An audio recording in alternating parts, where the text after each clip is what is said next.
the woman with the painted beard. The huge crowd fell silent as Claude cracked his whip against the ground.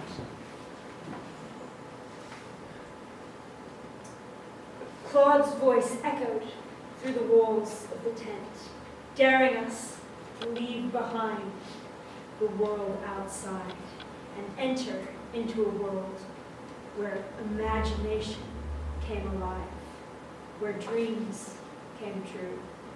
You'd easily be mistaken that this man was once a pale, timid girl. He'd come alive in his high boots and trousers and jacket.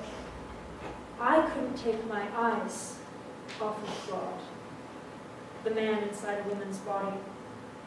It was the first time I felt like everything made sense.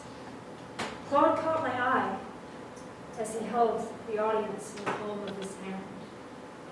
In that moment, everyone could see Claude and believed in him for who he really was. And in that moment, I longed for the same. He was alive.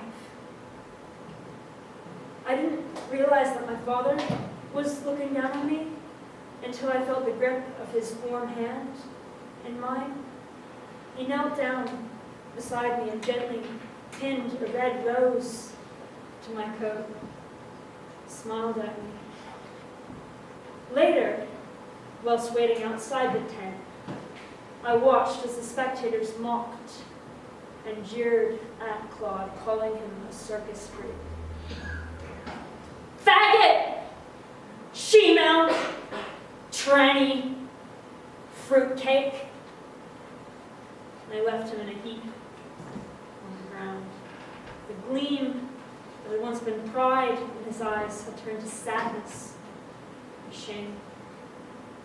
I knew I would be scolded for venturing away from my parents, but I found myself walking slowly towards Claude. We didn't say anything. I looked at him. He looked at me. I unpinned the rose from my coat, pinned it to his jacket, and his tears turned into a smile. "'Tis a fool's game to dream, it'll always end in pain." The gruff and strong man's voice nearly made me leap out of my skin as the stranger dragged Claude away. "Now back to work before I give you something to really cry about." Call it an awakening, but I've never felt the same since then.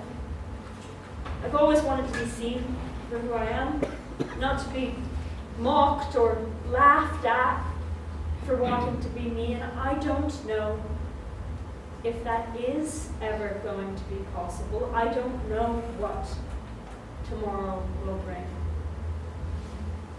But I do know this.